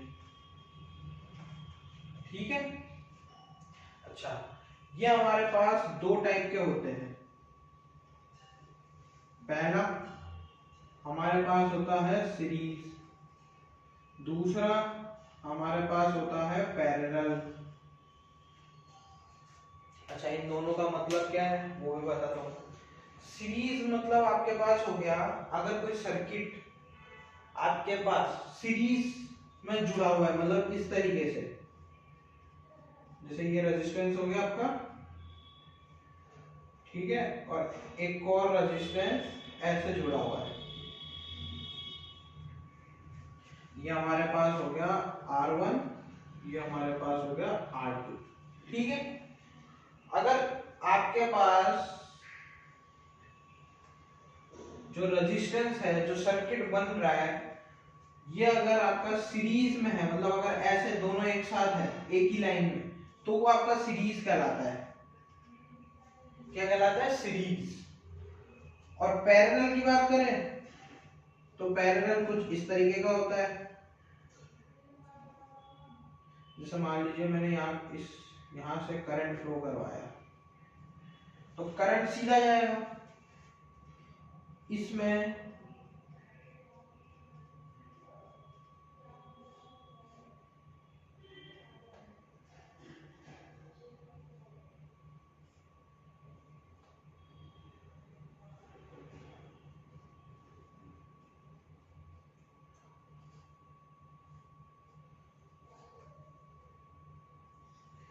इसमें आपके पास करंट पैरेलल में जाएगा। अगर एक दूसरे के देखो पैरेलल ही तो है, आपने मैथ्स में भी पढ़ा है कि लाइन ऐसे ही पैरेलल होती है एक दूसरे के आमने सामने, तो वैसे ही ये भी है। सर्किट में ये ऊपर है ये नीचे है, अगर ऐसे आपको दिखते तो ये हमारे पास जो होता है वो पैरेलल कॉम्बिनेशन ऑफ रेजिस्टेंस होता है। ठीक है, यहाँ पे जब करंट हम फ्लो करवाते हैं, यहाँ पे जब हम करंट फ्लो करवाते हैं तो करंट यहाँ तो सीधा फ्लो करेगा रेजिस्टेंस से होते हुए, रेजिस्टेंस से होते हुए। यहाँ पैरेलल में क्या होगा, यहाँ से ऊपर भी जाएगा, यहाँ पे नीचे भी जाएगा, मतलब करंट आई गया, ऊपर हाफ नीचे हाफ, फिर यहाँ जाते जाते ये जब यहाँ वापिस आएगा तो वापिस इस पॉइंट पे आपका आ ही मिलेगा, मतलब जितना करंट गया उतना ही वापिस निकला। इसमें ऐसा नहीं होता कि आपके पास करंट जितना गया उससे आधा या उससे कुछ ज्यादा आया, नहीं, आपने जितना करंट दिया उतना ही करंट वापस निकलेगा। और सीरीज में भी सेम होता है, जितना करंट आपने दिया उतना ही करंट आगे आपको यही मिलेगा। जैसे आपने यहाँ पे 5 एम्पियर दिया, यहाँ आपने 10 एम्पियर दिया, तो इधर भी आपको 10 एम्पियर ही मिलेगा, मतलब आप जितना इनपुट देंगे उतना ही आउटपुट आपको मिलेगा, ना ज्यादा मिलेगा ना कम मिलेगा इसमें, ठीक है। तो इधर भी आपका 5 एम्पियर ही होगा, ठीक है। तो ये होता है सीरीज और पैरेलल। अच्छा, अब इसको अगर इस टाइप का क्वेश्चन है तो उसको सॉल्व कैसे करेंगे वो भी देखते हैं।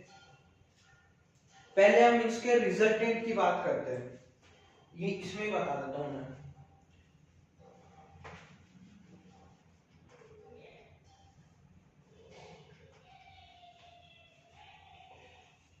इसमें मैं जैसे इसके रिजल्टेंट की बात करता हूं, अगर मैं बात करूं रिजल्टेंट इन दोनों की, रिजल्टेंट बात करूं सीरीज की और पैरेलल की, दोनों की अगर मैं बात करूं रिजल्टेंट में, तो इसमें क्या होता है, इसमें जब भी आप रिजल्टेंट निकालने आएंगे तो R1 प्लस R2, ठीक है, प्लस R3, जितना भी आपको रेजिस्टेंस दे रखा है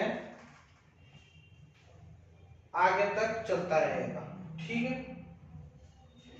ये हो गया आपका सीरीज का। यहाँ पे मैं छोटा सा ये S लिख रहा हूं जिससे आपको कंफ्यूजन ना हो, ये सीरीज का है इसका, ठीक है। अगर हम बात करें इसकी पैरेलल की, तो पैरेलल में कैसे निकलेगा, पैरेलल में होगा आपका इस तरीके से 1 upon RP equals to 1 upon R1 plus 1 upon R2 plus so on चलता रहेगा। आपको जितने रेजिस्टेंस दे रखे होंगे आप उतना उसको ऐड करते रहेंगे, ठीक है। ये सीरीज का हो गया आपके पास, ये पैरेलल का हो गया। मैं यहाँ इसको बॉक्स बना देता हूं,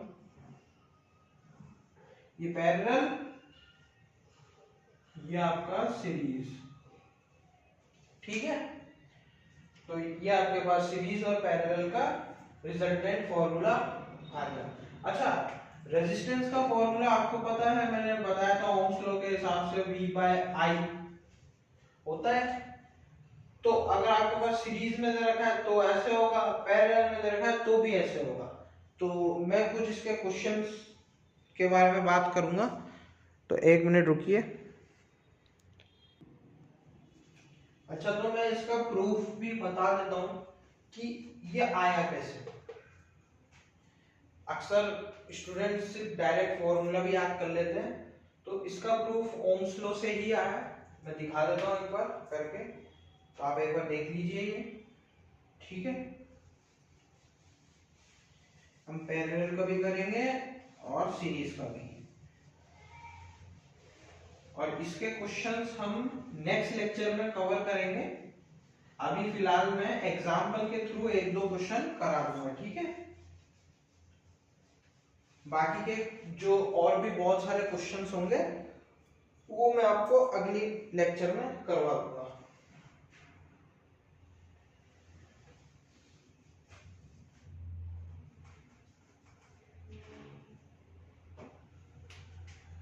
तो जैसे मैं यहाँ पे सर वो बना रहा हूँ diagram,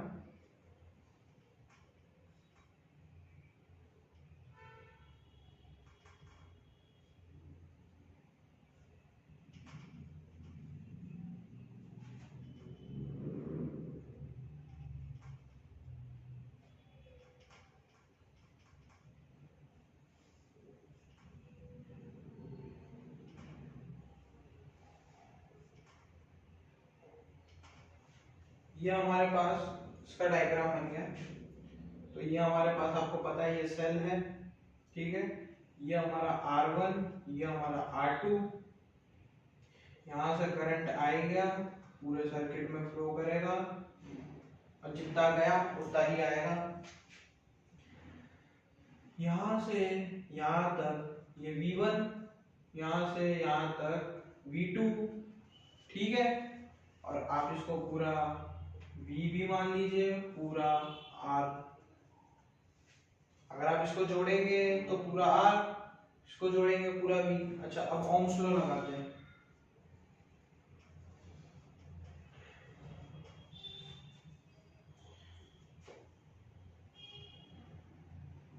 resistance in series,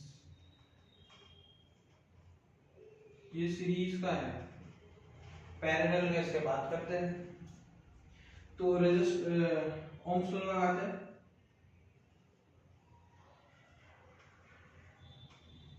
applying ohms law. तो ओम्स लॉ हमारा क्या था, V इक्वल्स टू IR,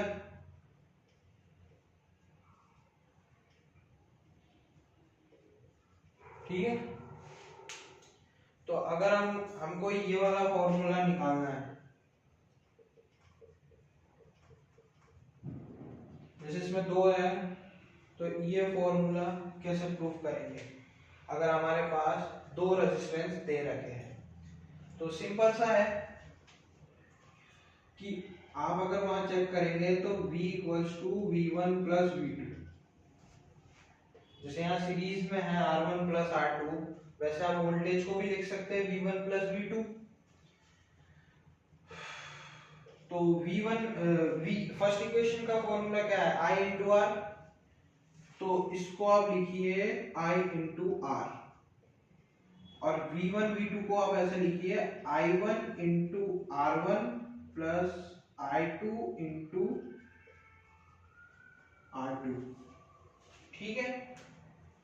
अच्छा, एक बात और, इसमें करंट सेम है, तो आप इसको I1 I2 ना लिख के आप I भी लिख सकते हैं। करंट का तो कोई इशू है नहीं, तो करंट एज इट इज लिख लीजिए।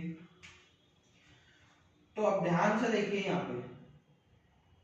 यहाँ मैंने लिख दिया I into R equals to, I common आ रहा है, इन दोनों में से I बचा क्या, R1 plus R2, R1 plus R2, ठीक है। अब देखिए ध्यान से, I से I कट रहा है तो काट दो, बचा क्या, RS equals to R1 plus R2।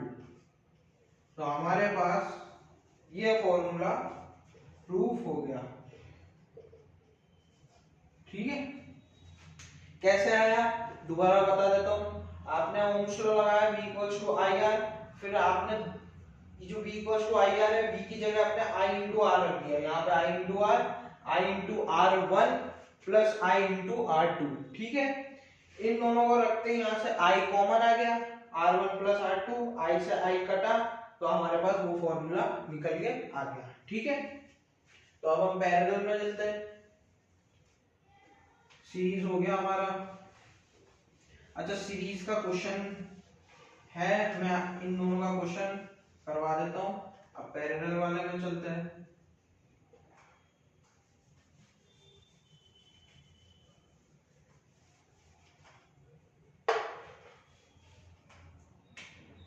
In parallel, एक मिनट रुको फ्रेंड्स, मैं आता हूँ। हाँ, तो मैं पैरेलल के बारे में बता रहा था आपको।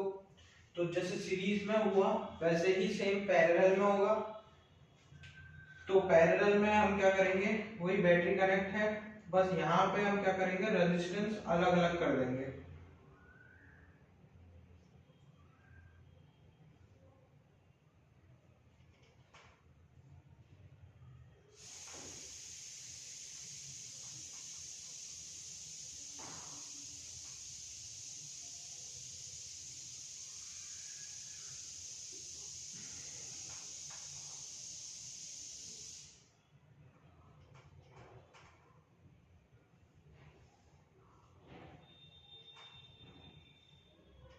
ठीक है, वैसे ही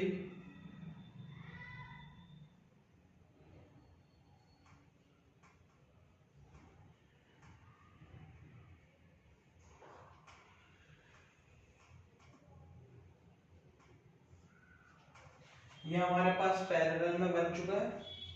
तो ये हमारा क्या हो गया R1, ये हमारा R2। अब इसमें एक डिफरेंस ये है, सीरीज और पैरेलल की बात बताऊं। सीरीज में जब करंट जाता है, मैंने अभी बताया था कि करंट तो आ ही जाएगा, इसमें कोई चेंजेस नहीं है, आई सीधा है, सीधा ही जाएगा। पर इसमें दो डायरेक्शन है आई के जाने की, एक ऊपर वाले रेजिस्टेंस पे, एक नीचे वाले रेजिस्टेंस पे, क्योंकि ये पैरेलल है। तो अगर आई हम भेजते हैं तो आधा आई उधर जाएगा, I/2 उधर जाएगा, I/2 इधर जाएगा, ठीक है। तो हाफ हाफ अगर आई जाएंगे मिलेंगे तो यहाँ पे आई इस पॉइंट पे वापस आई ही आएगा, जितना आपने जैसे यहाँ पे आपने 5 एम्पियर दिया करंट, तो 5 एम्पियर आउटपुट में भी आपको मिलेगा। पर यहाँ पे ये है कि जो R1 और R2 है, ठीक है, जो यहाँ पे R1 और R2 है, ये दोनों पैरेलल में, तो आई आपको जितना आपने आई इनपुट दिया उतना ही आपको आउटपुट मिलेगा। तो ये हमारे पास, और इसमें वोल्टेज सेम होगा, जैसे इसमें आई सेम है, आई सीधा है, वैसे इसमें वोल्टेज भी होगा। तो इसमें आई अलग हो जाएंगे, एक आई इधर जाएगा, एक आई इधर जाएगा, ठीक है। आपका V और R दोनों V1 प्लस V2, ठीक है। अब यहाँ ओम्स लॉ लगाते हैं।